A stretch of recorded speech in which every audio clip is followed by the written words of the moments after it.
नाज़रीन, programme be my guest के साथ आपका मेज़बान शुजात हमायूं शुजा अपने प्रोग्राम को लेके आपके सामने हाजिर है।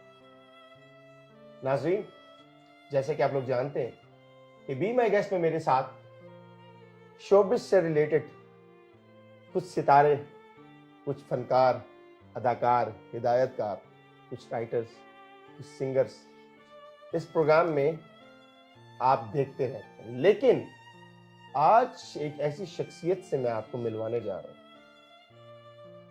कि जिनके बारे में कुछ कहना, सुनना या बोलना यह आसान नहीं, क्योंकि वो खुद एक बहुत अच्छी राइटर भी है, एक मुसन्निफ है, हिदायतकार भी है। और आज खूबसूरत बात है कि उन्होंने रिसेंटली अपनी एक किताब शाया की जिसका उन्वान है आधा सांस। किताब लिखना आसान है, मुश्किल है। गोया कि ये वक्त किताब पे तवज्जो कोई नहीं दे रहा, लोग किताब से दूर हो गए। लेकिन आज किताब लिखना कैसा है, इस मौजू पे आज की जो हमारी मेहमान है, बहुत खूबसूरत पर्सनैलिटी, एक बहुत यूनिक नाम, और हमेशा इनके चेहरे पे आप मुस्कान देखेंगे। मिलवाते हैं आपको मैडम आमना शदीद साहिबा से। अस्सलाम वालेकुम पाकिस्तान। जी वालेकुम अस्सलाम। कैसी हैं आप आमना? मैं ठीक हूँ, आप कैसे हैं? मैं बिल्कुल ठीक ठाक। सबसे पहले बहुत बहुत शुक्रिया अदा करना चाहता हूँ, आप एक तवील सफ़र करने के बाद हमारे इस्लामाबाद लाइफ प्लस के स्टूडियो में ही है, मैं आपका शुक्रगुजार हूँ। शबीब का मतलब क्या है? शबीब का मतलब है नौजवान। नौजवान। हाँ जी। यानी आपने हमेशा नौजवान रहने का फैसला किया? शबीब मेरे हस्बैंड का नाम है। ओह, वो आपके हस्बैंड माशाल्लाह मैं देख रहा था काफ़ी यंग पर्सनैलिटी है जी। और वाकई ही वो एक खूबसूरत जवान है। आमना शबीब, मैडम आमना शबीब जो मेरे साथ है। मैडम, इस इतनी कम उम्र के अंदर किताब लिखने का ख्याल आपको कैसे आया?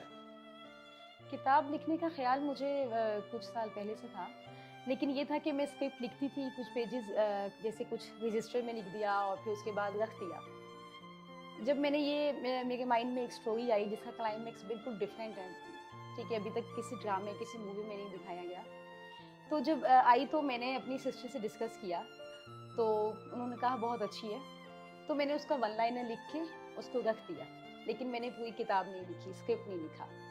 तो एक दो लोगों से जब मैंने शेयर किया तो सबको बहुत पसंद आई, लेकिन मुझे ये था कि अगर मैं किसी को देती हूँ चैनल को, कॉपीराइट का बहुत ज़्यादा यहाँ पे आपको पता हो जाता है। तो फिर मुझे एक सर मिले, एक अजीज़ हैं अंजम सर, वो बहुत अच्छे हैं, उन्होंने मुझे गाइड किया कि आप इसको किताब की शक्ल में दो, तो ये आपकी ही रही ये सारी जिंदगी माशाल्लाह। तो उन्होंने कहा कि ऐसा स्क्रिप्ट है कि कोई कॉपीराइट ना हो जाए, तो हम इसको किताब की शक्ल में देते हैं। तो वहाँ से फिर ख्याल आया, तो फिर मैंने इसका पूरा स्क्रिप्ट लिखा और फिर इसको किताब की शक्ल में लॉन्च किया। आपको अपनी जिंदगी में पहले भी लिखने का शौक था, ये अचानक से ही ख्याल आ गया? मुझे शौक हमेशा से था, लेकिन वो जो होता है ना, आपके माइंड में, दिमाग में डिफरेंट किस्म की स्टोरीज चलती हैं, लेकिन वो उसको लिखने में मैंने कुछ टाइम लगा लिया। तो ये था कि मेरी पहली किताब है, इंशाल्लाह आगे आगे और भी आएंगी। मैं आपकी किताब पे जाने से पहले कुछ जनरल क्वेश्चन आपसे करूँ मैडम। हाँ श्योर। अब लोग सोशल मीडिया पे वीडियोस बना रहे हैं, लोग अपने कंटेंट को कोई और लेके जा रहे हैं, अपना कंटेंट कुछ और लिख रहे हैं। आप आज के इस ज़माने में कि जब हर बंदा सोशल मीडिया की तरफ जा रहा है, आपने किताब को ही क्यों प्रेफर किया? क्योंकि ऐसे बहुत से लोग अभी हैं जो किताब पढ़ना पसंद करते हैं। सोशल मीडिया में मैं वो मैसेज नहीं पहुंचा सकती जो किताब के जरिए मैं पहुंचा सकती। क्या आज भी किताब पढ़ने वाले लोग मौजूद हैं? बिल्कुल मौजूद हैं, लेकिन इतने ज़्यादा नहीं हैं, लेकिन इतने हैं कि जो अदब को बहुत अच्छे तरीके से जानते हैं, समझते हैं। आज किताब पढ़ने का रवाज नहीं रहा। हाँ बिल्कुल। आज की जो हमारी यूथ है वो किताब से बहुत दूर हो गई मैडम। तो क्या इस चीज़ के कोई नुकसानात भी आप देख रही हैं? हाँ बिल्कुल, आप 24 घंटे मोबाइल देखते रहते हैं, अब मोबाइल में आपकी मतलब आईसाइट का भी इशू हो जाता है आपको, और भी बहुत से मसले होते हैं, लेकिन किताब से ये होता है कि आपको बहुत कुछ सीखने को मिलता है, जो कि मुझे नहीं लगता कि मोबाइल से, ये सोशल मीडिया से आपको सीखने को कुछ मिलता होगा। ख़वातीनो हज़रात, इनको ये शर्फ हासिल है कि इनकी किताब के मुतल्लिक़ हमारे पाकिस्तान का एक बहुत बड़ा नाम है खलीलुर रहमान कमर साहब, उन्होंने भी रिव्यू दिया। मैडम, जब आपने ये किताब शाया की तो मैंने सुना है कि खलीलुर रहमान कमर साहब ने आपको कुछ रिव्यूज दिए किताब के मुतालिक, कैसा रहा उनके साथ तजर्बा, क्या रिव्यूज थे इनके? रिव्यूज़ उनके माशाल्लाह से बहुत अच्छे हैं। जब मैंने ये स्क्रिप्ट लिखा तो मैंने उनको कॉल की कि मैं ऐसा कुछ नावल लिख रही हूँ, तो क्या आप मुझे रिव्यू देंगे? तो उन्होंने मुझे पहले कहा कि सबसे पहले तो आप मुझे स्क्रिप्ट भेजें, उसमें कितनी जान है मैं ये देखूँगा, फिर मैं आपको बताऊँगा। और मैं बहुत शुक्रगुज़ार हूँ कि उन्होंने अपना इतनी कीमती वक़्त में मेरा मतलब 400 पेजेज़ का स्क्रिप्ट उन्होंने पढ़ा। 400 पेजेस का? जी। और फिर उसके बाद उन्होंने मुझे कहा कि बहुत अच्छा है, मतलब माइंड ब्लोइंग। तो उन्होंने मुझे रिव्यू दिया और मैं उसके उनके लिए उनके बहुत ज़्यादा शुक्रगुज़ार हूँ कि वो उन्होंने बहुत अच्छा किया है, मतलब इतने बड़े दिल के मालिक हैं, एक न्यू कमर को उन्होंने सपोर्ट किया और रिव्यू दिया। बड़े लोगों का काम होता है हमेशा सपोर्ट करना। बिल्कुल। आप वैसे ज़ाती तौर पे किससे मुतासर हैं लिखने में? लिखने में मैं खलीलुर रहमान कमर से भी हूँ, क्योंकि उनके डायलॉग बहुत अच्छे होते हैं। मुझे लगता है जैसे अंदर से आ रहे हैं। उनके हर डायलॉग में कोई ना कोई मैसेज ज़रूर होता है। और इसके अलावा मैं एक बानो कुदसिया से भी हूँ। बानो कुदसिया साहिबा, बहुत बड़ा नाम हमारे बहुत। पाकिस्तान का। जी, जी। और एक हाशिम नदीम है जिन्होंने खुदा और मोहब्बत लिखा था। जी, जी, बिल्कुल। वो उनसे भी मैं बहुत ज़्यादा इंस्पायर हूँ। वो भी मतलब बहुत अच्छा लिखते हैं। मतलब वहाँ से ही आपको ख़्याल आया कि मुझे भी लिखना चाहिए? बिल्कुल। नहीं, जब मैंने लिखा ना तो फिर मैंने इनको सर्च किया। हुँ। तो वह तब मुझे जो ज़्यादा अच्छे लगे वो यही सब थे। ये तो बहुत अच्छी बात है मैडम। मैं एक रैंडमली सवाल करता हूँ आपसे, क्योंकि मेरे पास कोई भी गेस्ट आता है मैं उससे कुछ सवालात ज़रूर करता हूँ। अच्छा। जुनून इश्क के बारे में आपका क्या ख़्याल है? अच्छा, मेरा जो नॉवल है ना वो जुनून इश्क के ही बारे में ये है। तो खूबसूरत हो गया। बिल्कुल। और मैं खुद भी थोड़ी जुनूनी पर्सनैलिटी हूँ। मुझे दिखने में नहीं लगती हैं। दिखने में नहीं लगती हूँ पर मैं हूँ। मुझे लगता है जो चीज़ मुझे चाहिए वो मुझे हर हाल में चाहिए। तो मैं उसके लिए किसी भी हद तक जाना पसंद करूँगी, लेकिन अच्छी बात नहीं है ये, अच्छी आदत भी मैं इसको नहीं कहूँगी। लेकिन होती हैं कुछ आदतें आपको बचपन से कि आप थोड़े जुनूनी होते हैं, किसी चीज़ पे भी आप एक्सट्रीम लेवल में चले जाते हैं। तो मेरा नॉवल भी उसी बेस में है कि एक जुनून की शिद्दत बताई हुई है लड़की में, कि वो इतनी जुनून की शिद्दत में चली जाती है कि वो अपना भी बहुत नुकसान कर देती है और दूसरों का भी। मेरा बेसिकली नॉवल का यही कॉन्सेप्ट है कि किसी चीज़ का भी हद से गुज़र जाना आपके नुकसानदेह होता है। चाहे वो मोहब्बत हो, नफ़रत हो, हसद हो, कुछ भी हो। बेसिकली आधे सांस का ये कॉन्सेप्ट है जो हाँ, आपने बताया। वो जुनून मतलब किसी भी चीज़ से हद से भर जाना। इसका नाम आधा सांस ही क्यों रखा आपने? क्योंकि मेरे जो करैक्टर हैं वो पूरे नॉवल में, पूरे स्क्रिप्ट में आधा सांस ही ले गए हैं। अरे वाह! इसलिए आधा सांस ही लेना, मुकम्मल नहीं कर पाए नहीं, उसको। मुकम्मल कोई करैक्टर भी नहीं ले सका। ये बहुत मुश्किल तरीन थीम है जिसको आपने सोचा। ये चीज़ लिखते वक़्त कोई मुश्किलात दरपेश आई मैडम आपको? बिल्कुल, मुझे मेरा एक जो मेन करैक्टर है इज़्ना नाम का, उसके लिए वो मेरे लिए बहुत चैलेंजिंग करैक्टर था कि वो अच्छी, मतलब उसके अंदर बहुत ज़्यादा ख़ामियाँ भी हैं, लेकिन फिर भी लोग उससे मोहब्बत करें। तो मैंने ऐसा करैक्टर बनाया है, बहुत ख़ामियों के बावजूद लोग उससे मोहब्बत ही करेंगे। तो वो मेरे लिए था, मुश्किल था वो मेरे लिए। अगर आपका वो कैरेक्टर किताब से निकल के आपके सामने आ जाए तो आप क्या करेंगे? मैं उसको कहूँगी जो तुमने आखिर में किया है वो हकीकत में मत कीजिए। कहते हैं कि लिखने वाले को सोच समझ के लिखना चाहिए, क्योंकि बाज़ बात लिखा हुआ मुकद्दर की शक्ल में आपके सामने आ जाए। अगर आपके किरदार आपके सामने आ जाए और बिल्कुल। वो आपसे कहें कि क्यों लिखा तुमने ये सब, तो आप क्या इसका जवाब दे सकती हैं? मैं जवाब दूँगी क्योंकि मुझे लगता है ज़िंदगी में आपको कभी हैप्पी एंडिंग नहीं होती आपकी, ज़िंदगी में कभी हैप्पी एंडिंग नहीं नहीं होती। होती। किसी न किसी को आपको छोड़ना ही पड़ता है, किसी न किसी चीज़ को जिसका पछतावा आपको हमेशा रहता है। तो इसलिए आपको भी ज़िंदगी में कोई पछतावा रहा है?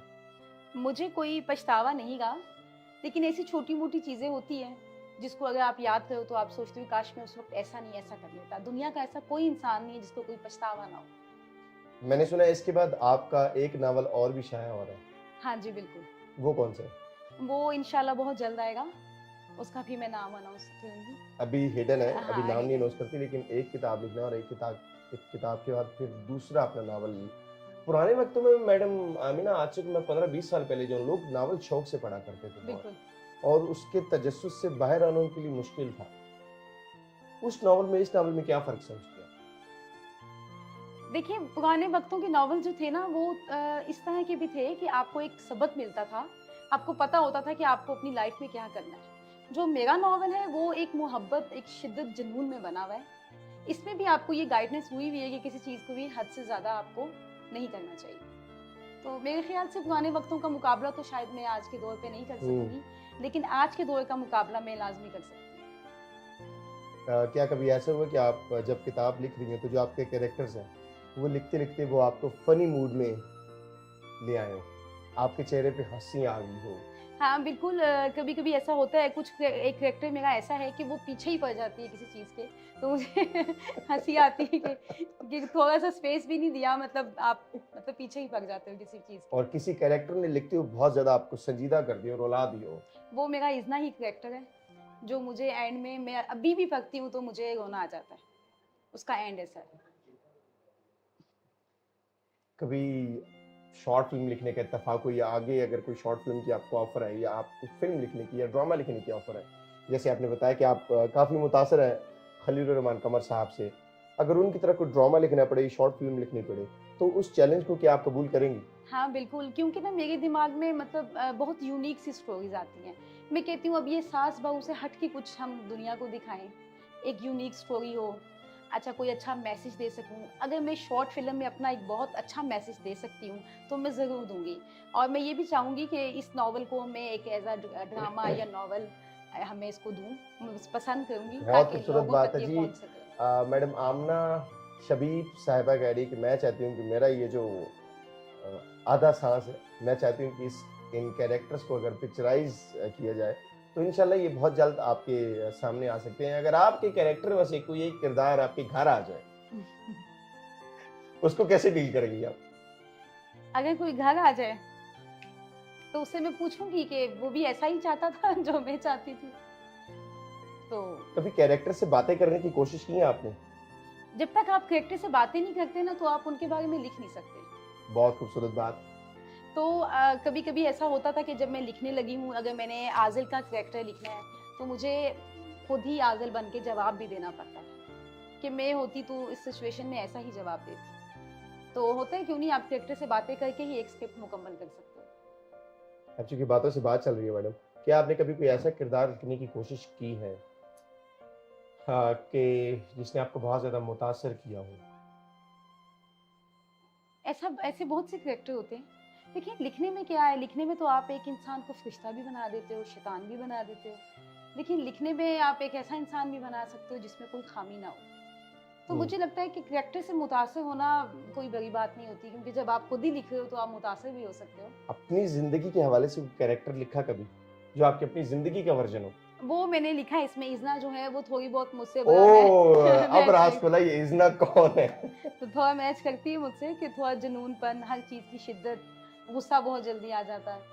तो कुछ चीज़ें ऐसी हैं जो मैं चाहती हूँ मैं चेंज करूँ, लेकिन वो मुझे लगता है वो वक्त के साथ होंगी। ख़वातीन और हज़रात, आधा सांस सुनने में मुझे इतना लुत्फ दे रहा है कि मुझे इसको पढ़ना पड़ेगा कि ये क्या है। वैसे तो आजकल मैडम आमना लोग किताब से लगाव हटा चुके हैं, बिल्कुल। लेकिन अगर आप जैसी खूबसूरत पर्सनैलिटी भी आज भी किताब से लगाव रख के बैठी हुई और आप ये समझते हैं कि किताब से इनकलाब बर्पा किया जा सकता है, तो किसी न किसी तरीके से लोग कोई आवाज़ के ज़रिए, कोई अपने कलम के ज़रिए, कोई अपनी किताब के ज़रिए, कोई अपने ख्याल के ज़रिए मुआशरे में इस्लाह पैदा करने की कोशिश कर रहा है। आपका ये जो एडिशन है मैडम आधा सांस, क्या ये मुआशरे के अंदर क्या उसको नतीजा देके जा रहा है? माशरे के अंदर यही नतीजा देगा कि आप हद से नहीं भगें किसी चीज़ के लिए भी। हदूद में रहें। हदूद में रहें, हर चीज़ जितनी भी आप जितना हद में रहेंगे उतना आप सुकून में रहेंगे, और जितना आप चीज़ों के पीछे भागेंगे उतना आप बेचैन रहेंगे, दूसरे को भी तंग करेंगे, खुद भी तंग होंगे। तो मैं चाहती हूँ मोहब्बत हो, प्यार हो, जो भी रिश्ता है उसमें आप एक लिमिट में रहेंगे तो वो हमेशा भी रहेगा और आपको सुकून भी देगा। मोहब्बत का हक कैसे अदा हो सकता है? मोहब्बत का हक तो रोज़ ही अदा करना पड़ता है, एक दफ़ा तो होता नहीं है। तो मेरे ख़्याल से मोहब्बत एक ऐसी हासिल चीज़ है जिसको आप हासिल भी कर लेते हैं, लेकिन उसको रोज़ थोड़ा-थोड़ा पाना पड़ता है कि कहीं खो ना जाए। तो इसलिए कि कहीं खो ना जाए। बिल्कुल, क्योंकि मोहब्बत एक ऐसी चीज़ है, इसको खोने का डर आपको हमेशा रहता है। चाहे आप 60 साल की एज में हो, चाहे आप 16 साल की एज में हो। वो उसका डर आपके दिल में हमेशा रहता है कि मुझसे दूर ना चला जाए, कुछ हो ना जाए, बेवफ़ाई ना कर ले। ये हमेशा रहता है आपके साथ। जिसको जिससे मोहब्बत होती है, वो बहुत मोहतात रहता है। बिल्कुल। जैसा आपने बताया कि दूर ना चला जाइए। अगर किसी के दिल में अपनी मोहब्बत देखनी हो कि क्या वाक़ई ही वो मुझसे मोहब्बत करता है, तो उसके लिए वो कैसे देखी जा सकती है? देखिए, मोहब्बत देखने का नहीं, दिखाने का काम है। आपको है ना, आपको है, आप उसको दिखाएँ। जब उसको आपको होगी, वो आपको दिखाएगा। ठीक है? अगर वो आपको नहीं दिखागा तो इट्स ओके, आपने तो की। अगर वो नहीं करा तो कोई बात नहीं, आप तो करो ना, आप तो अपना हक अदा करो। जब एक स्टेज आएगा कि उसको भी लगेगा कि मुझे भी अदा करनी चाहिए, तो वो डेफिनिटली ज़रूर करेगा। ये ज़बरदस्ती का काम नहीं है। ये सुकून का काम है, इंतज़ार का काम है। ऐसे नहीं कि आज मैंने किया, कल तुम करो। अच्छा, ऐसी मतलब चीज़ इसमें नहीं है। ऐसा नहीं कि ज़रूरी है कि दो तरफ़ा ही हो या एक तरफ़ा भी होती है? देखिए, मोहब्बत होती है एक तरफा है। एक तरफ़ा होती है। हाँ, दो तरफा तो आपकी कमिटमेंट होती है ना, कि डील हुँ। होती है आपकी। ठीक है कि अच्छा मैं भी कर रही हूँ, तुम भी कर लो। तो ये एक डील होगी हमारी। ये एक नई बात मेरे सामने है, मैं भी करूँ तो तुम भी कर लो, ये डील है, ये मोहब्बत नहीं है। मोहब्बत वही होती है जो आपको है। फिर वो आप उसको इतनी मोहब्बत करके मजबूर कर देते हैं कि वो भी आपसे मोहब्बत करे। उसको कहते हैं मोहब्बत। मोहब्बत का ताल्लुक कहाँ है? मोहब्बत का ताल्लुक मुझे लगता है हर सांस में है। आधे सांस में भी है? आधे सांस में है, तभी तो वो आधा सांस है। ओह! काफ़ी मेरे लिए ये गुफ्तगू बिल्कुल एक नहीं है, क्योंकि मैं आज उस शख्सियत के सामने बैठा हूँ कि जो कलम रखती है अपने हाथ में और जिनका ताल्लुक लिखने से है। राइटर हज़रात से बात करना बहुत मुश्किल होता है, इसलिए मैं सँभल-सँभल के चल रहा हूँ। मोहब्बत के हवाले से हर इंसान के अपने व्यू होते हैं, लेकिन इसका मतलब ये ना समझे कि मुझे मोहब्बत हुई है, नहीं, इस बात पे ना पड़ेगा। आपको मोहब्बत हुई है? जी बिल्कुल, मुझे बहुत एक्सट्रीम लेवल में मोहब्बत हुई है। Oh my God! और मुझे एक ऐसी मोहब्बत हुई है जिस पे मैं बिल्कुल ही, मुझे था कि मिले मिले, नहीं तो मेरा, नहीं तो किसी का नहीं। यानी मुझे एक ही फैसला है, या तो मिल जाए, या नहीं तो मेरा, नहीं तो किसी तो का मैं फिर किसी और की नहीं। भी। वो भी किसी और का नहीं। मतलब मेरी बड़ी जुनूनी सी मोहब्बत है कि अगर वो मेरा है तो ठीक है, नहीं तो फिर किसी का भी नहीं। तो लेकिन नॉवल का भी ये कॉन्सेप्ट है कि ठीक है, मेरा है तो ठीक, तो नहीं तो किसी का भी नहीं। तो ये है कि मुझे हुई है, लेकिन पास हो गई? अल्हम्दुलिल्लाह मैं बहुत स्ट्रगल के बाद पास हुई। ये था कि बहुत मेहनत है, एक चैलेंजिंग है। अच्छा, मुझे जब कोई कह देता है ना नहीं, तो मैं उस नहीं पे कहती हूँ कि इसने मुझे नहीं क्यों कहा है। चैलेंज है आपके लिए। हाँ, जब तक वो हाँ नहीं करता, फिर मेरी मर्जी है उसकी हाँ के बाद साथ चलूँ या ना चलूँ, लेकिन हाँ मैं करवाती हूँ। तो ये मेरे लिए था, काफ़ी टाइम लगा, स्ट्रगल हुई, लेकिन हो गई हाँ। लेकिन फिर हमारी शादी हो गई। अच्छा, और शादी भी कर ली? जी, तो ये था मेरे लिए। लेकिन शादी के बाद मोहब्बत मुझे लगता है कहीं सो जाती है। मैं, हाँ, होता है ऐसे। मैं एक पर्सनल सवाल करना चाह रहा हूँ आपसे। आपने मोहब्बत की, क्या उनको आपसे हुई या आप अपनी तरफ खींच के लाई हैं? मैं उनको लेके आई अपनी तरफ, ओह हो! और वो भी मैंने वेट किया 4 साल, और बहुत स्लोली स्लोली मुझे लगता है ये काम चलता है। एकदम से जो हो जाता है वो भी मोहब्बत तो नहीं होती। मतलब आपने बताया है कि मैं आपसे वाक़ई ही में यकीन दिलाया है। वो देखें, यकीन दिलाने से अच्छा है कि आप ऐसा कुछ करो कि उनको यकीन आ जाए ना। बातों से तो क्या है, आपने क्या किया? मैंने मतलब इंतजार किया 4 साल, अगर आप किसी वाह! से इंतज़ार। करते हैं, और फिर एक राब्ता होता है आपका, एक अच्छे ताल्लुकात होते हैं, और मुझे लगता है सबसे पहले आपकी अंडरस्टैंडिंग होनी चाहिए। अगर आपकी अंडरस्टैंडिंग है तो ठीक है, आप आगे चल सकते हो। अगर किसी रिश्ते में अंडरस्टैंडिंग नहीं है ना, वो मोहब्बत भी मैं उसको नहीं कहूँगी। वो उस कुछ टाइम के लिए आपके लिए एक वो होता है कि चले अब मुझे मिल जाए, और कुछ टाइम बाद आप कहते नहीं, ओके बस ठीक है, ख़त्म हो गया, घूम फिर लिया, ओके। लेकिन मुझे लगता है जो मेरी मोहब्बत थी वो बहुत, एक तो स्लो थी, स्लो पॉइजन, धीरे धीरे उस पर असर कर रही थी। तो ये था कि अब मेरी तो होगी शादी। मैं शबीब भाई, आपसे बड़ी शदीद किस्म की मोहब्बत हुई उनको, लेकिन आप एक खुशनसीब इंसान हैं कि आपको एक ऐसा इंसान मिला जिसने पूरी दुनिया में आपको चुना। तो आप प्लीज़, मेरी एक आपसे रिक्वेस्ट है, विनती है कि आप इस इंसान की कभी उस वो जो इन्होंने इंतज़ार किया, उस इंतज़ार को अपने सामने रखिएगा, तो आपकी ज़िंदगी का सबसे बेस्ट फैसला। आप खुशनसीब हैं, मेरे लिए मुबारक हो। ऐसे गरीब लोग कोई बात नहीं। मैडम आमना, दामने वक़्त में गुंजाइश कम है। बातें तो इतनी है, मैं आपसे करता चला जाऊँगा, सीखता चला जाऊँगा, हमारी ऑडियंस सुनती रहेगी और वक़्त का पता नहीं चलेगा, लेकिन मेरे ख़्याल में अभी भी मेरे पास कोई 7-8 मिनट बाकी है। आखिरी सवाल मोहब्बत पे कर सकता हूँ? श्योर। शायद मैं भी कुछ सीखना चाह रहा हूँ, कहीं बिल्कुल। मुझे नाकामी हो रही हो, शायद कहीं उससे क्या आप जिससे मोहब्बत होती है, दूसरी बार भी होती है, जैसे आजकल मोहब्बत एक फैशन बन चुका है, इससे नहीं तो उससे, उससे नहीं तो उससे, कि ये मोहब्बत होती है, ये मोहब्बत वन टाइम होती फिर नहीं होती, नहीं, मोहब्बत वन टाइम नहीं होती। ये कम ज्यादा होती भी है या नहीं?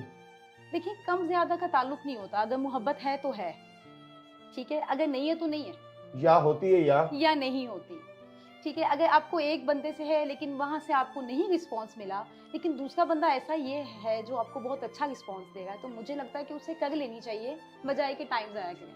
अच्छा, अगर आपकी मोहब्बत है कोई और वो कहीं और चली गई है, तो क्या कहते हैं, जैसे खलील रहमान कमर साहब ने जुमला कहा था कि मर्द अगर हाथ छुड़ा के जाना चाहे तो उसे रोक लो, शायद वो रुक जाए, लेकिन अगर औरत हाथ छुड़ा के जाना चाहे तो उसको छोड़ दो, क्योंकि वो छुड़ाने से पहले ही जा चुकी होगी। मैं उनकी बात पे नहीं अग्री करूंगी, अब भाई ना बात, क्योंकि अगर औरत भी जब छुड़ाना चाह रही हो तो आप उससे पूछो ना वजह क्या है, क्या पता आप में कोई कमी हो तभी वो जा रही है।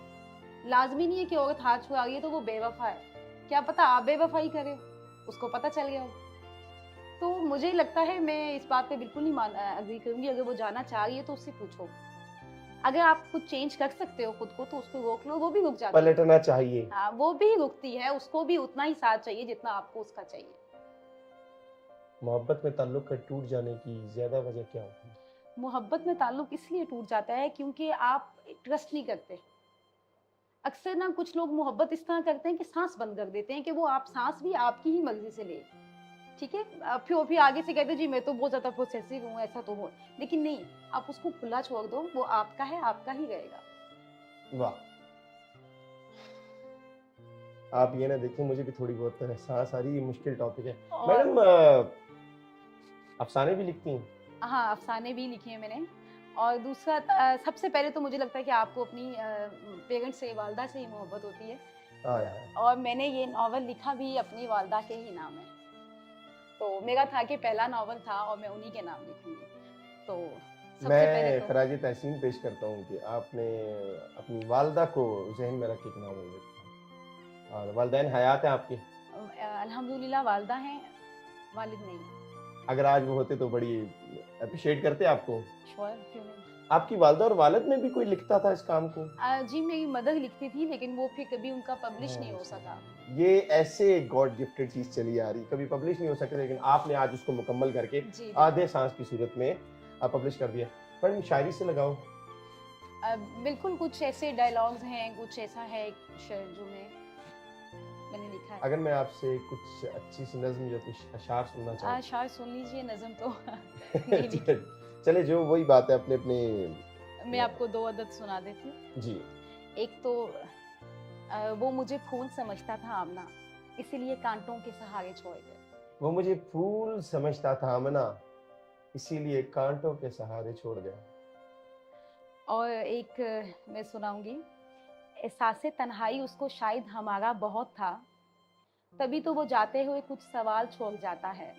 मैं वाह, उसकी याद से कैसे निकलूं आमना, हम माजी से जो निकलते हैं वो हाल छोड़ जाता है। ओए हाय हाय हाय,